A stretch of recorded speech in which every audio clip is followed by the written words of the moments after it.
Thank you, Vikram. Good afternoon, everyone. Welcome to Q4 FY20 result conference call of Balkrishna Industries. From the management team, we have Mr. Rajiv Poddar, Joint Managing Director, and Mr. B.K. Bansal, Director Finance. I'll hand over the call to the management for his opening remarks, post which we can move to Q&A. Over to you, Mr. Bansal. Yeah. Thank you, Nitish. Good afternoon, everyone. I welcome you all to the Q4 Financial Year 20 earnings call of our company. I am joined by Mr. Rajiv Poddar and Mr. Shogun Jain from SGA. Let me begin with update on the performance of the company.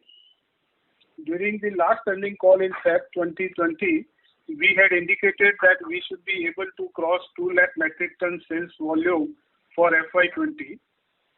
I am happy to inform you that we have crossed this benchmark and have achieved sales volume of 2,01,760 metric tons for FY20.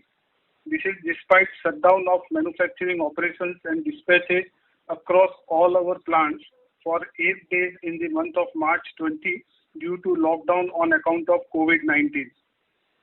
The COVID-19 situation led to lockdown of entire country, and as a result, our manufacturing activity as well as dispatches remained suspended on 22nd March and then from 25th March to later part of April 2020 when lockdown was lifted gradually by the respective state governments. We have undertaken safety measures across all our plants and followed increased protocol to ensure safety and well-being of our staff and workers as well as outsiders interacting with our staff and workers. After resumption of manufacturing activities and dispatches, we were gradually able to ramp up our activity and are happy to inform you that we have gradually gained normalcy in our manufacturing activity as well as dispatches to a large extent.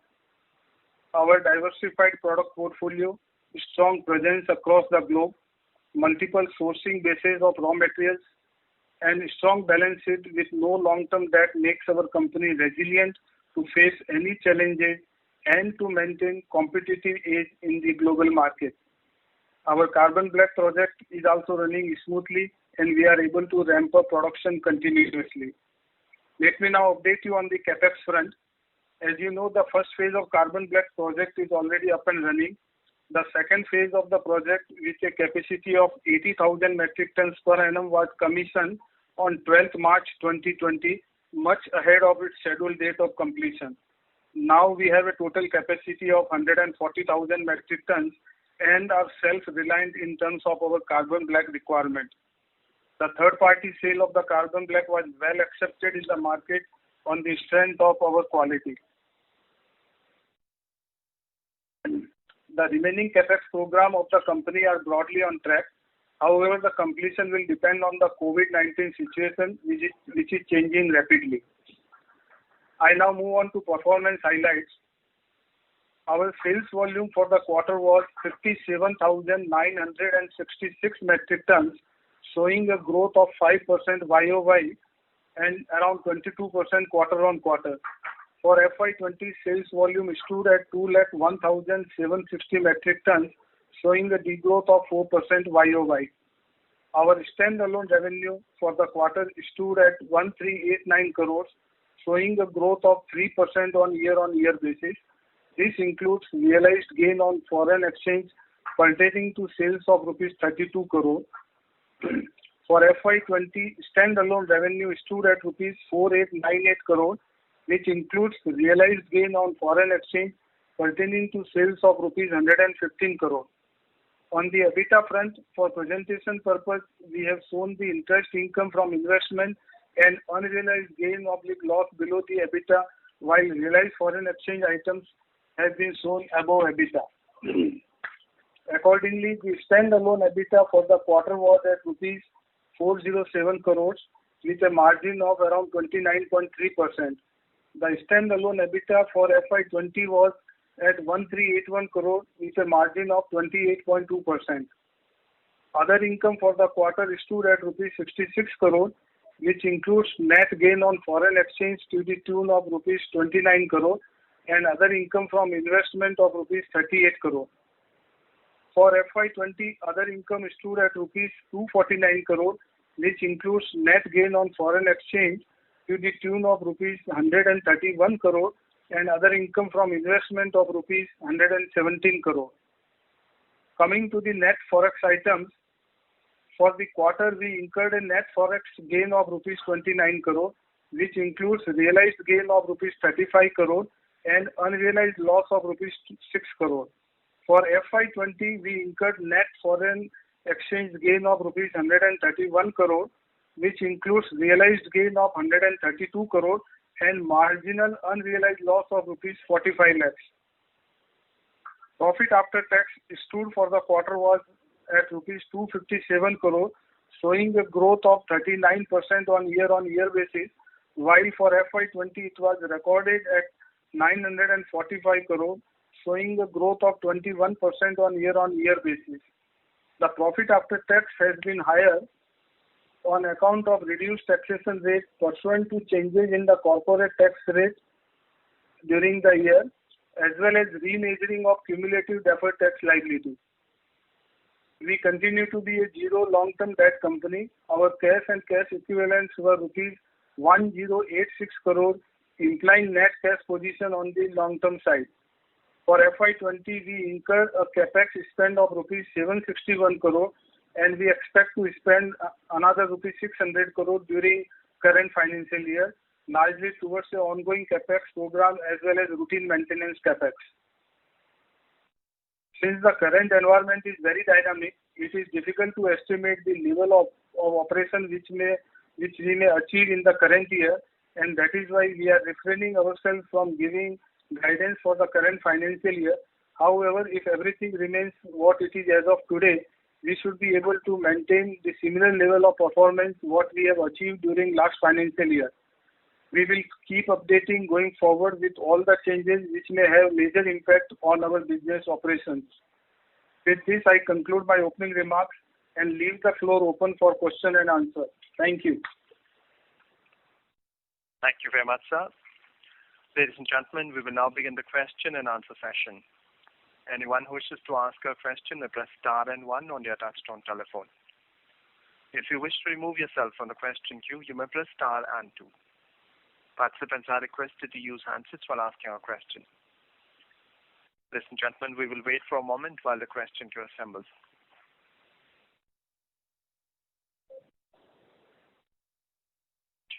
We have a first question from the line of Ashutosh Tiwari from Equirus. Please go ahead. Yeah, hi, sir. Congrats on good set of numbers, especially on the volume. Thank you, yeah.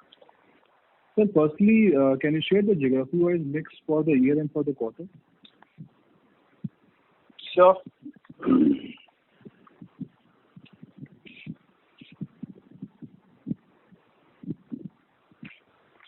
So Europe for the quarter was around 58%. Okay. And India was around 17-18%. Okay. America was around 15%, and balance was the rest of the world. And for the year, the Europe is around 51%. America is around 17%. India is 20%, and balance is the rest of the world. Okay. So India was higher for the full year. Okay. Yeah. And so how you are seeing the improvement over the last 2 months across geographies, including India, as well as across segments like agri, construction, mining, and all? Yeah. So it is quite encouraging across geographies and across product segments, and more particularly into agriculture segment. The response is very big. Okay. So is it like, at least in terms of retail, are things back to normal like pre-COVID levels? Yeah, it looks like. Because initially we were also त्यांनी तुमच्या कॉलला Yeah. Hello. Yeah. Yes, sir. Go ahead. Yeah. So now based on our last 2 months experience, we can say that this is a very stable kind of demand. Okay. And construction segment, construction is how is demand shaping up? Yeah, it is shaping up pretty well. Okay. There also things are good. Yeah. And so lastly, with this phase 2 of carbon black, will you be selling carbon black outside also? Because I think we have more than what we require now. Yes. So roughly what quantity we can consume at a 2 lakh production level? So at 2 lakh metric tons, we would need around 55 to 56,000 metric tons. Okay. So remaining we can sell outside. So remaining we can sell to outsiders. Okay, sir. Thanks a lot and all the best. Yeah, thank you very much. Thank you, sir. We have next question from the line of Gaurav Khandelwal from Mirae Asset. Please go ahead. Good afternoon, sir. Congratulations on good set of results, and I hope Thank you, Gaurav. I hope things are safe at your end and at your team's end. Sir, I have a couple of questions. So firstly, if you look at the demand side, although India started to shut down at around 22nd, 23rd of March, I think Italy started to shut down at 7th of March, and then progressively other European geographies where we have 56% of 58% of the sales, like you mentioned, started to shut down even earlier. So from the demand side, there would have been higher pressure. So are you indicating that it's not just the 7 days of production shutdown in India, it's 25 days or maybe 28 days of shutdown that has impacted your sales, and your volumes would have been much higher, not for the 28 days of shutdown in Europe? See, Europe did not have a complete shutdown. They had shutdown, but it was a partial shutdown. So their agriculture activities and other type of activities were going on. So when we had a shutdown, they had inventory and they took care of their sales from there. Okay, so basically from your warehouses in Europe, you were able to still... not only from our warehouses, but even our distributors had, generally they keep inventory of 2 to 3 months. So during this period of lockdown, they were able to, take care of their customers' requirements. Okay, understood. And then, sorry, on your raw material front, I think on a per ton basis, if I do a quick calculation, it has increased by around 3 to 4 odd %, while the crude, I think, which is the main, cost element, and its derivative. But I think on a quarter, if I take calculate it from a lag also, I think there was a decline. So can you give a color on what happened on that front? Sure. Basically, the raw material cost per se has come down. If I see my raw material cost for both the quarters, December quarter as well as March quarter, it has come down from 101 to 98 rupees per kg, while it is looking at elevated level because of the inventory adjustments. So during this particular quarter, there has been a decrease of high value stock which came for consumption. So that is why the full impact was not seen during this quarter. Okay. And sir, this last question from my side. On your commentary, the number of days of shutdown in FY21 will be higher than FY20, but still you expect that you will be able to maintain the volumes in FY21. Yeah. So, and also I think there will be some impact on the construction segment and OE segment, but still your commentary looks very bullish. So can you provide further color on that? So basically, the demand in agriculture sector has been very robust. For last 2 years, the agriculture demand in Europe was not good because of the failure of Rabi season. But that season has been good. So overall, the agriculture demand in the Europe region as well as in US has been very good. And in India also, for last 2 years, monsoon was good. This year also it is expected to be good. So the demand of agriculture tire will be very good. And for OTR segment, I would say it would be very stable. Okay, so it's basically you expect agriculture segment to pull up the volumes for others. Which is what we have seen in the fourth quarter also. Okay, sir. Thank you so much. I'll fall back in the queue. Thank you so much. Yeah. Thank you. We have next question from the line of Bhaskar Bukrediwala from ASK Investment Managers. Please go ahead. Thank you, sir. Thanks for taking my question. Just wanted to, sir, understand on the realization front, our realization on a Q-on-Q basis is down from 250 odd to around 239, 240. So, why is that, and how do we look at the realization going forward? So this is on account of two things. One is product mix, which is always the case. So that is why the price realization is not same across the quarter. And secondly, some price reduction, or rather I would say discount, etc., we offered in the Europe market. So that is why it is down. Going forward, I think the realization should be anywhere between 240 to 245 rupees per kg. For the full year, our realization has been 243 rupees. So next year also, I am seeing around 245 rupees. Okay, sure.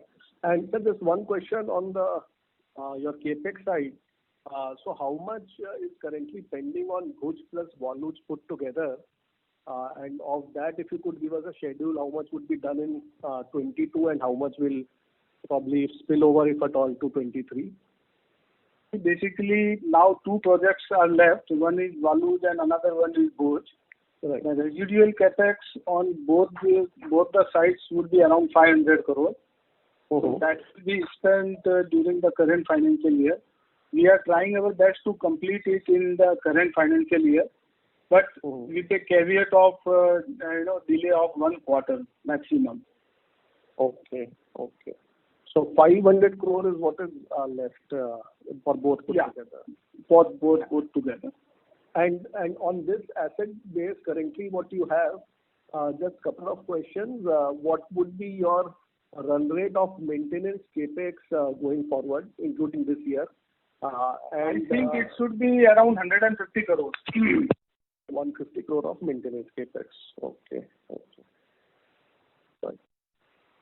All right, sir. I think that's it. That's it from my side. Thank you so much. Thank you, sir. We have next question from the line of Sanjay Bambalkar from Canara Robeco AMC. Please go ahead. It's a good performance. So 3 cost items I wanted some clarity on. One is our advertisement. Hello? Yeah. Please go ahead. I can listen you. Sure. Sir, on the advertising spends, considering most of our advertisement spends are happening on the sport leagues in Europe and US, I wanted some clarity on that for FY 21-22. And second was on the ocean freight, and third was effective tax rate for 21-22. Thank you. So effective tax rate would be 25.17%. Hello? Yes, sir. Yeah. And coming to the next question, ocean freight. Ocean freight is around 6 to 7% of the export. So it would be in the similar range. And as far as advertisement, publicity and sales promotion, this would be around, in the range of 75 to say 85, 90 crore rupees. So this is for the full year. So considering full year. We had spent 280 crore odd on the advertisement and promotion, that will come down to 75-90 crore. Is that No. Advertisement, publicity and sales promotion. Clarify that. So I think what Mr. Bansal is saying is what you were asking, sir, about the sporting activities. So that is the breakup that Mr. Bansal is giving, the promotion activities for those, and that will continue in this year also. So we'll be in the same range as this year. The other things are including all other promotions and branding activities, which will continue. Okay, understood. Thank you.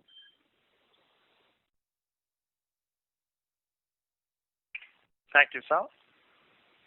We have next question from the line of Vimal Goyal from Union AMC. Please go ahead. Yes, sir. Thank you for the opportunity. Sir, if you could just provide me your breakup between agri, LTR and other segments, please, of volume. Sure. And OEM replacement as well.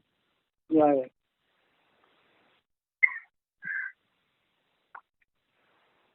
So agri is 65%,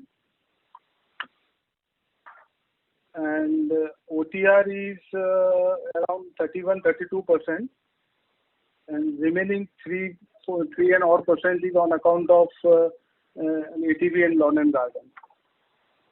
Now coming to channels, so OEM for the full year is around 25%, replacement is 71%, and offtake is around 4%, 4 to 5. So this agri OTR and others that you provided was for the full year? So agri it was for the quarter, but full year. Okay. Agri is 61%, and OTR is 35%, and remaining is ATV and lawn and garden. Sir, I just missed your effective tax rate for FY21. Could you just highlight 25.17%. No, for FY21? Yeah, FY21. Okay.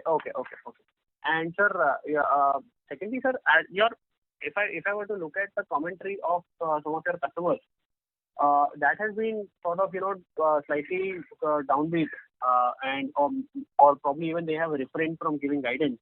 So just wanted to understand once again what is leading us to be sort of positive about our volume outlook in FY21. Yeah.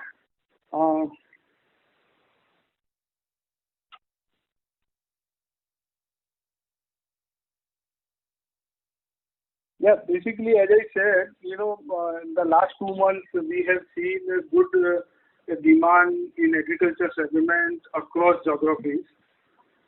And we continue to, see that, this agriculture demand will be maintained. Last 2 years has been very challenging in Europe because of the drought and heat wave. And fortunately, this year, this is not the situation. So overall agriculture activities in Europe are very robust, and so is the case with US, because US last year was impacted because of the trade war between US and China. Now with some resolution, the demand of agriculture products from US is also good, and on India front also it is very good. So basically agriculture is driving the whole demand.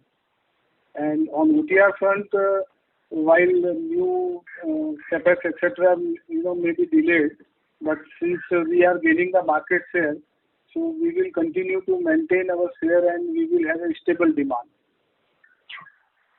Right. And so your ad and promotion expenses for this year should be around 85 to 100 crore, right? No. That was some particular. See, now when we talk about advertisement etc., there are promotional items. We have sponsored various sports activities. So including that, the amount will be similar to what it was last year. Which is? This should be around exact numbers. So basically, whilst Mr. Bansal is finding the exact number, the spend range will be similar in percentage basis as what we've been doing in the last few years. So that will be continuing. And sir, last question from my end. How should we think about gross margins? I mean, you're sitting on high gross margins right now. How should we think about gross margins from a longer term perspective? I think, you should take it at around 58 to 60%. 58 to 60. Yeah. Okay. Fair enough. And this incremental gross margin would be driven by your carbon black and lower raw material cost and some better realization on account of better currency realization. Fair enough. Okay, sir. Fair enough. Thank you so much and all the best. Yeah. Thank you. Ladies and gentlemen, in the interest of time and fairness to all participants, please restrict questions to 2 per participant. If you still have more questions, please join the queue afresh. We have next question from the line of Bharat Shah from ASK Investment Managers. Please go ahead.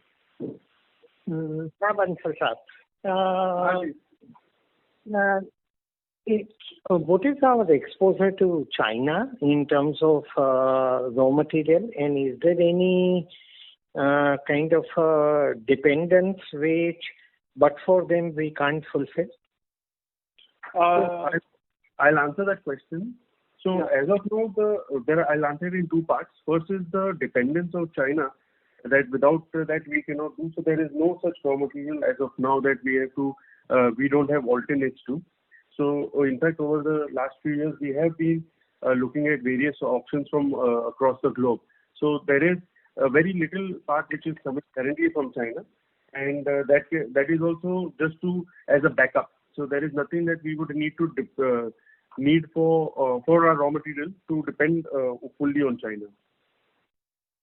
And as of today, some very small percentage is coming from here. How much is it?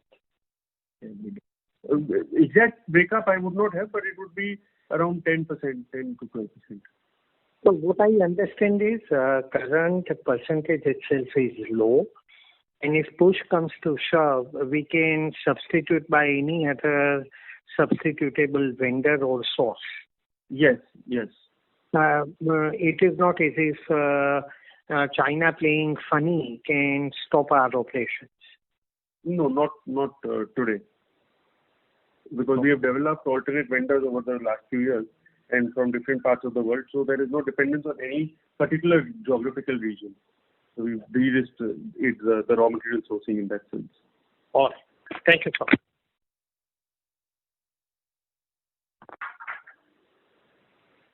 Thank you. We have next question from the line of Siddharth Bera from Nomura. Please go ahead.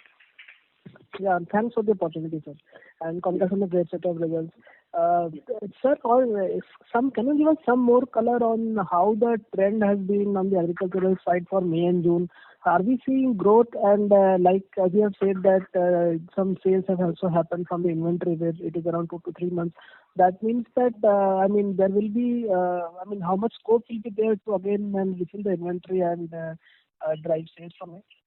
So as Bansalji said earlier, basically if you see in the last few months, there has been a good demand coming in from the agriculture sector. This is mainly being because everybody's cycle of the agricultural drive is coming, and also last year there was a weather issue which is not here this year. So keeping all those factors into mind, there's been a good demand which is coming, and we are geared up to supply that. And you can see what we demonstrated in the last quarter of this financial year, which is visible. Had it not been lockdown, we would have crossed what we were expecting to cross. So there has been a good demand, and we expect things to be similar, subject to no other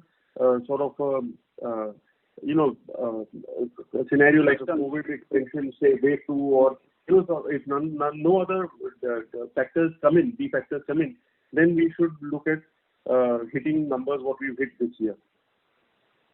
Okay. And on the commodity side, when you indicated that average cost will be around 98 per kg in fourth quarter, so can you indicate what are the trends as of now? This quarter, how much more benefit can we look at given the way how commodities have moved? So commodity prices, if you see the trend, it has been declining, whether it is natural rubber or whether they are crude derivatives. So, the similar trend is being maintained. There is no fresh development on the raw material side which can lead to any increase in their prices. Okay. So any blended number, can you share? How much will be the cost from? It's difficult to say that, but I can, give the directional view that it is on the declining mode. Okay. And lastly, sir, on the capex side, we have indicated 600 crore capex for FY21. So with this now, most of our greenfield projects are over. So, what is the sustainable number to look at from FY22 onwards? Any broad then from FY22 onwards, there will be maintenance capex, which will be around 150 crore across all the 4 plants. Okay, sir. Thank you very much. Yeah. Thank you. We have next question from the line of Puneet Gulati from HSBC. Please go ahead. Yeah, good evening. Sorry, I joined late, so I might have missed. I have 2 questions here. What is the plan to do with the extra cash that you would have post this capex?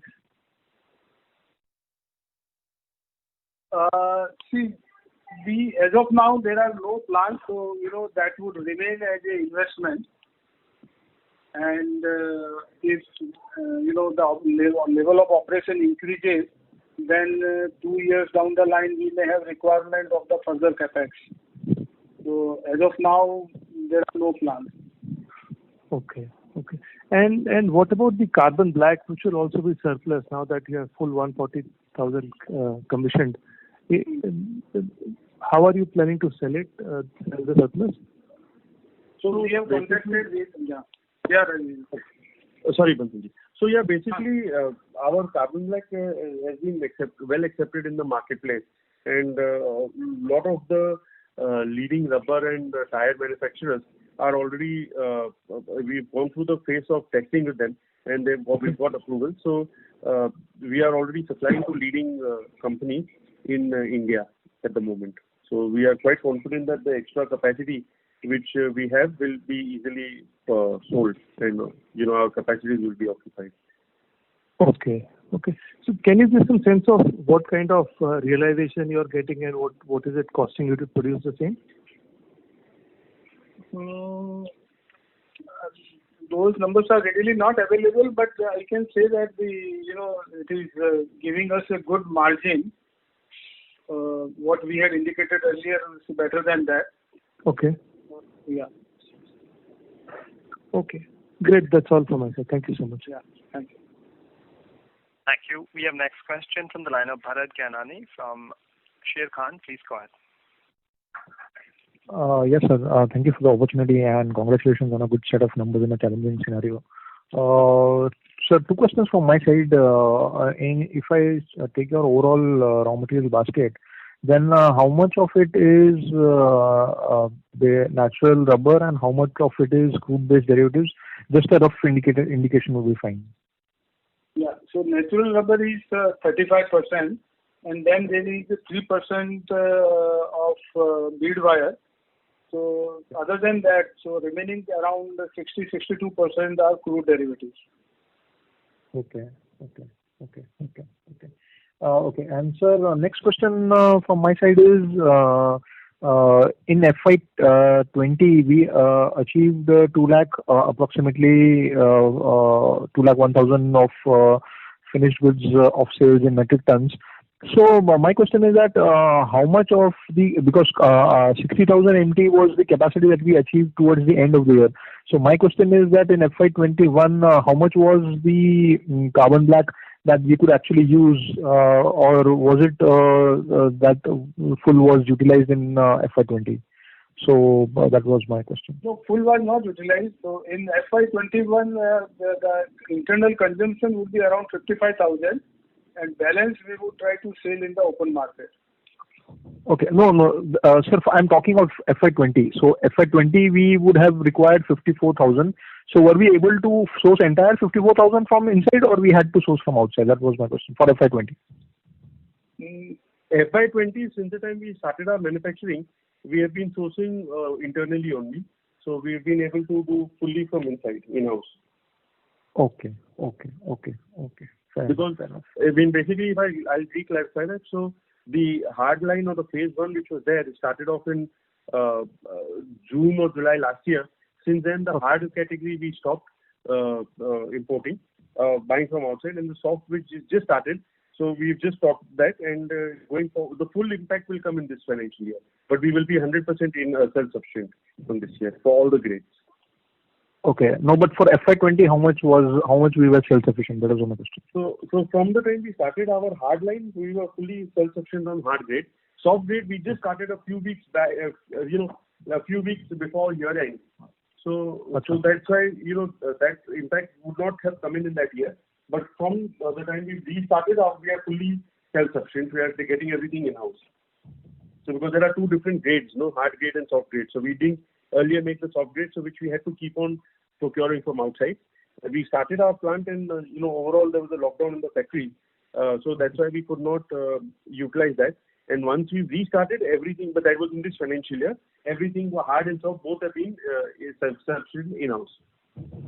So just let me put it this way then, what is incremental margin benefit that we are expecting from carbon black this year in FY21? Around 100 to 150 basis points.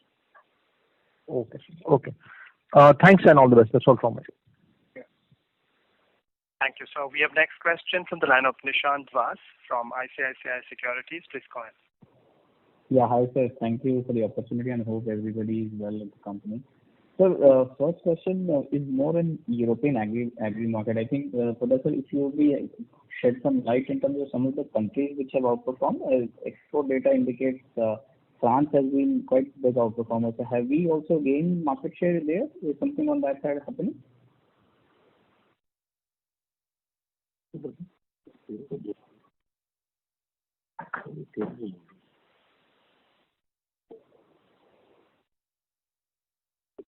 Yeah, Rajesh, can you answer this?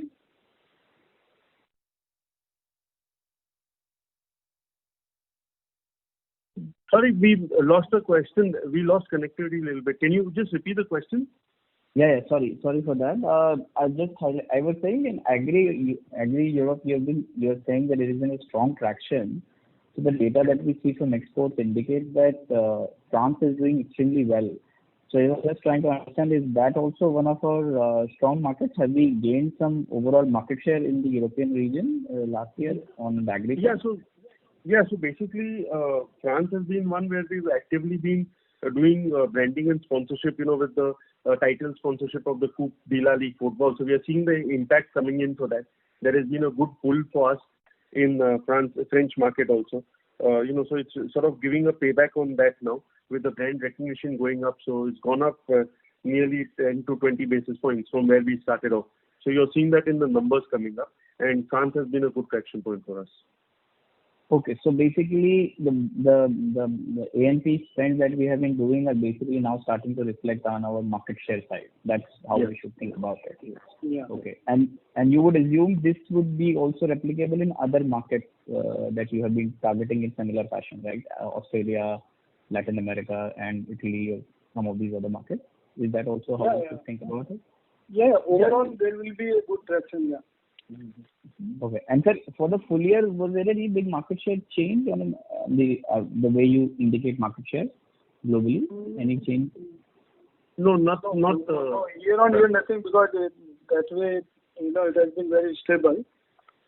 But in the last quarter, as I said, the agriculture has been very good, and that is because of the increased share in all the major European markets. Okay. And sir, my second question is on the pricing. Obviously, I heard Bansalji, you made a comment about you put out a little bit of discount. So is there any, what drove that strategy? Just trying to think out. Is it a market softness driven action, or you were trying to grab more, let's say, market share or something? What is the overall environment like on pricing? Basically, it was just a pass on of the reduction in the raw material cost, nothing else. So there was nothing like strategy. It is a routine kind of pass on which we generally do, and this time also it was done. But this would be market driven, right? Because we maintain a differential between us and the leaders, so that differential would be remaining the same, right? Correct. Okay. Thank you. I'll come back in for more questions. Yeah. Thank you, sir. We have next question from the line of Abhishek Jain from Dolat Capital. Please go ahead. Thanks for taking my question, sir. So, my question is related with the production side. What are the key challenges right now, and what is the current capacity utilization? So basically, the current challenges that we all are seeing is, there is a exodus of labor. So we are, to manage the labor, to retain the labor is one of the challenges which we are facing. I mean, we are managing it, but it is a challenge on a daily basis. And of course, with the new guidelines of social distancing and making sure that the plant hygiene is kept up front and everything. So these are the two big challenges which are there. As far as the capacity utilization, Bansalji, you just have put that. So it is around 70%. Okay, sir. So can we expect that the employee cost will move up in the coming quarter because of the labor issues? Not significantly, marginally. So already we took good care of them during this lockdown period, and thereafter also. So we were fortunate to retain them, and we did not experience any kind of big migration from our locations. Okay, sir. Sir, my next question is related with the competitive intensity. So do you see a shift in a business from Chinese player to BKT in Europe and US? At what extent does BKT benefit in terms of the incremental volume and market share? As we have been telling always that Chinese are not present in this segment in a big way. They are mainly present into PV and CV segment. Ours is a very customized kind of business segment, so their presence is very limited. So we have not seen any kind of major benefit coming on that front. So who are the key competitors where you are finding a lot of the competitions? So there is nothing like we are finding any major competition. We have been competing with companies like Michelin, Bridgestone, Goodyear, Continental, Yokohama. These are the players which have been there in the market for quite some time. Okay. Thanks, sir. That's all from my side. Thank you. So we have next question from the line of Samir Balod from AUM Fund Advisors. Please go ahead. Yeah. Hello, sir. Hello. Yeah. Yeah. So I had two questions. With the current capex that we are doing, what kind of capacity increment or change in SKUs will we be having? So one of the changes, as we have mentioned, is that we will be getting into the ultra large giant OTR tires. So we have capacity up to 51 inch currently on the giant OTR. We will be going up to 57 and 63 inch. Okay. And Baluj is basically, we are just developing a greenfield project, so it will be replacing our existing plant. Okay. So on capacity wise, there will not be any significant addition into the capacity. Our existing capacity is 2 lakh ton, and with this addition of 5 lakh on account of large OTR tires, the overall capacity will increase to 2 lakh 5,000. Okay.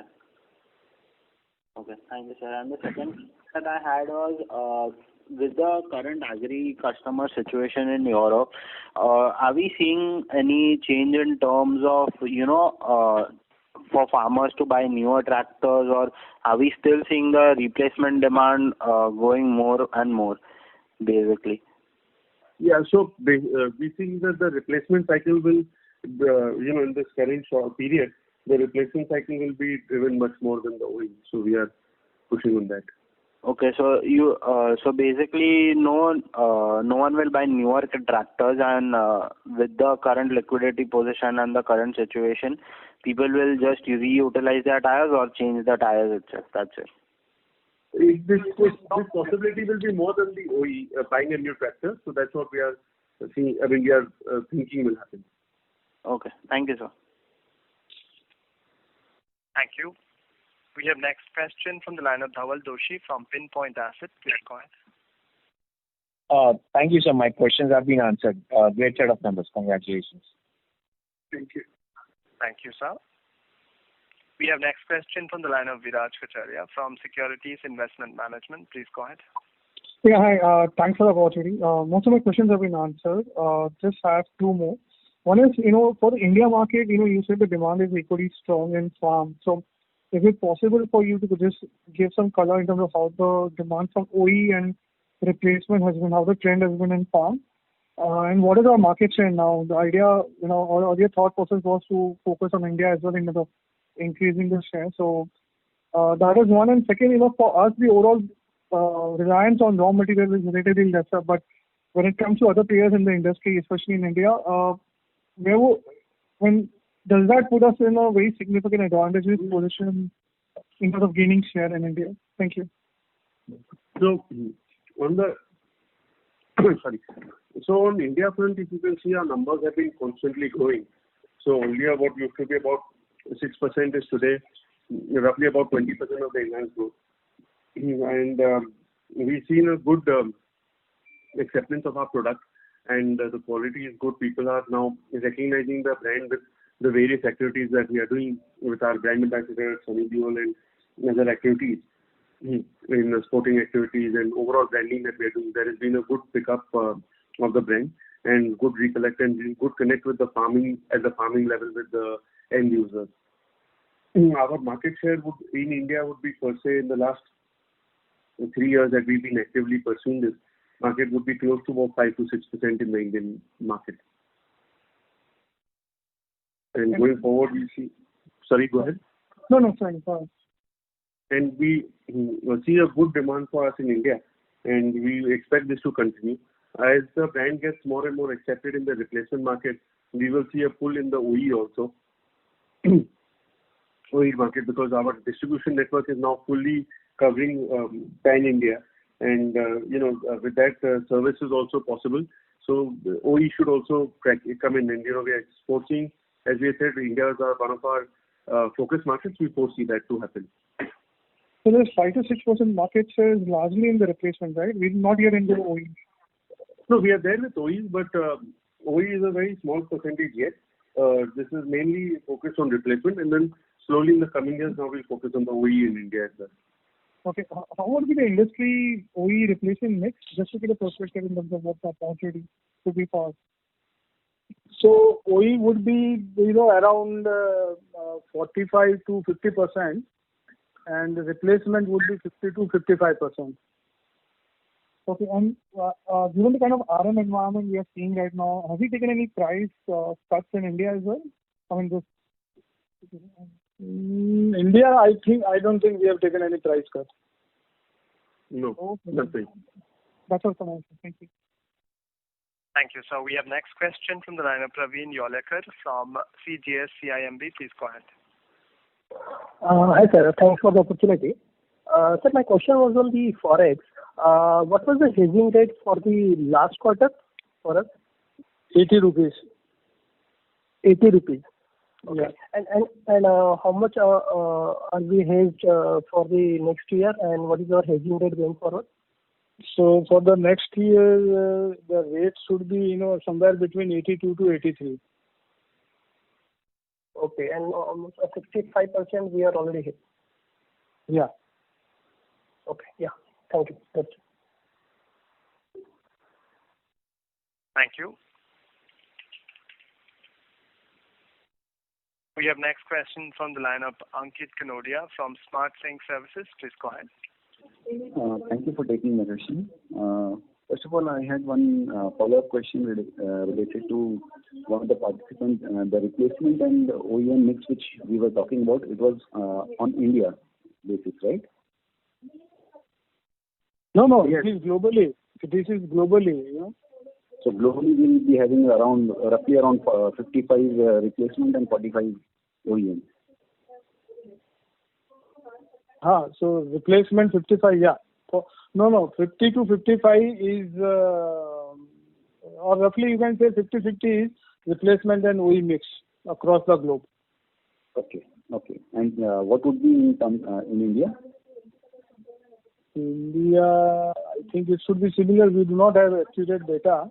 Yeah. Okay. In India, it should be roughly 50-55% for OE and about 45-50% for replacement in India. Yeah. Okay. Another question would be the off-highway tire market globally has been declining if you take a long-term trend last 2-3 years. So we saw a huge jump in our volumes in the last quarter. So is it only company specific, or have you seen anything improvement in the market as well as a whole? So, Mr. Ankit, I think the numbers have been increasing steadily for the market size also. So we've not seen a decline per se in the overall off-highway tire market, business, but that is it. But yes, we are growing faster than the market is growing because we are taking market share and gaining places. So that is the reason why our numbers are growing higher than the market pace growing. But market is growing constantly. But in FY20, the first 9 months, I think the market was declining, right? Yeah, that is because of the challenges in agriculture segment in Europe on account of unfavorable weather environment. So my question was regarding that only. So did that improve in the last quarter, or it was more to do with? Yes, it has improved. Yes, it has improved. Okay. And one last question is regarding our improving EBITDA margin. It is predominantly due to better lower raw material and better realization, or something else is adding? Yeah, it will be mixture of 2-3 things like increased share of carbon black utilization and lower raw material cost, better currency. In the previous calls, we had guided for about 25 to 26% as the EBITDA margin we can forecast for the future as well. So would you maintain that, or you think that could increase going forward? Which 25 to 26% for the tire business? Yeah, EBITDA margin. No. EBITDA margin is currently around 29-30%. Mm-hmm. Based on the current situation, there is a good visibility of 30% plus kind of EBITDA margin. Yeah. So I think in the last quarter it was around 25-26%, and you guided in the last quarter that the long term is 25-26 is only maintainable in the long term. Yeah, then somebody asked me the question, what is the long term sustainable margin? So that time I say 25 to 26%. So that is for a horizon of 5 to 7 years. Okay. But now we are talking of the current financial year. So this is the number. Okay. So for FY21, you think that 28 to 30% can be maintained as a EBITDA margin. Yeah. That is what you want to say. Yeah. Okay. Thank you, sir. Thank you. Thank you. So we have next question from the line of Ronak Sarda from Systematics Group. Please go ahead. Hi, Bansalji. Thank you for the opportunity and congrats on good set of numbers. Sir, first question, would you be able to highlight what was the production for Q4 and full year FY20 last year basically? So production for the full last quarter was 51,000 and for the full year 1,94,000. Okay. Sure. And so you highlighted there's some discounts or the price pass-through has happened due to lower commodity cost. So what would be that number? So if I look at 2-3%. 2-3%. Okay. Yeah. And have we taken any more cut in Q1 as well, or this was no more or less Q4 number? Yeah. And sir, I missed the current year euro hedge rate. Is it 85 or 82? No, 82 to 83 for FY21. Okay, but this is increasing, right? There is Last year it was 80. Last year it was 80, so now it has increased. Okay. No, I meant the current spot rates are around 85. Yeah, but this is the rate as of today, but we do not hedge everything on day, on particular day. We keep hedging on different rates. So we do not get similar rates, or comparable to the current rate. So basically, maybe FY22 hedge rates will be around that. Yeah, around 85. Okay. And the last question on balance sheet side, if I look at your debtors and inventory days, those have changed substantially on a YOY basis for March numbers. Debtors have increased and inventory days have come down. Is it more of a year-end adjustment due to the entire shutdown, or this is something? No, there is no adjustment. It is a routine thing which happens in the normal course of business. So inventory level has actually come down. So we have not taken. Come down and debtors have increased actually. Debtors not significantly. 568 to 640. So what happens, the transit time is on our side. Mm-hmm. So if there is any delay in the shipment of the goods, so to that extent our receivable days increases. Otherwise, from the strategy point of view, there is no change. Okay, great, sir. And on the raw material side, the inventory number would be the usual 45 to 60 days, right? There is no Yeah, basically we cover our raw material requirement for around 75 to 90 days. Okay. So any change in the raw material is basically reflected after a quarter. Okay. Yeah. Sure, sir. Thanks and all the best. Yeah. Thank you, sir. We have next question from the line of Basudev Banerjee from Ambit Capital. Please go ahead. Congrats for good set of numbers. Few questions. One very basic question. Your 3 lakh capacity, is that for achievable capacity or total? Because achievable capacity. Achievable. So basically, even if your 2 lakh ton grows by 10% for 3-4 years, you don't need capacity addition, even if you have a 12-month of lag period for doing brownfield. Correct. First. Second question, sir. In FY20, your carbon black first phase ended, and just at the fag end of the year, the soft capacity also came on. So now for FY21, as you rightly, the volume remains around the 2 lakh ton. You will require some 55,000-60,000. And if I assume your carbon black facility runs at full, so just for broader calculation, so residual 80,000 ton, how much EBITDA per kg one can factor in, which you will get from external market? The overall EBITDA margin would be around 25% plus. So I would not be able to tell you what would be the realized EBITDA margin per kg, but overall the EBITDA margin range would be around 25% plus. For the external sales? Yeah. Okay. And the last question, sir, as you mentioned, distributors in Europe have almost 3 months of inventory and 57,000 fabulous tons of wholesaling this quarter. So how much was global retailing this quarter, sir? Those data actually we do not have. It's hardly available to us. Just try to understand because inventory was getting absorbed and your supply was also on the higher side. So how to look at Q1? No, I would answer this question in this way that based on the the order flow or order pattern, we can say that there is a good demand at the retail level also. Okay. And the consumer, yeah. Okay. And surely. And last question, sir, which I was trying to understand, which you earlier mentioned, that your branding, marketing, other expenses, we should look it from an absolute inflationary angle or more from a percentage of sales angle, sir? I think percentage to sales and the inflation element will not be very high.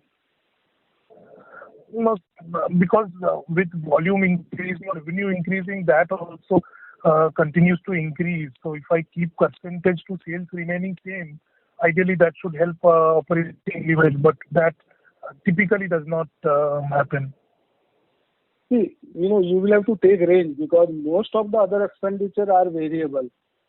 Surely. And some portion is fixed. So if you see the range, it is around 27 to 30%. So yes. Really it remains into that range. Oh, yeah, so basically irrespective of volume and irrespective of raw mat basket, one can broadly take that should be the range overall down the line. Yeah, until unless there is a significant or exceptional movement, otherwise you can take this as a zero. Yeah. Surely, sir. Thanks. That's all. Yeah. Thank you, sir. Ladies and gentlemen, due to time constraint, that was the last question. I would now like to hand the conference over to the management for closing comments. Over to you, sir. Yeah. So thank you everyone for taking out the time to attend our call. And in this tough environment, I would say that please stay safe and take care of yourself. Thank you. Thank you very much, sir. Ladies and gentlemen, on behalf of Axis Capital, that concludes this conference call. Thank you.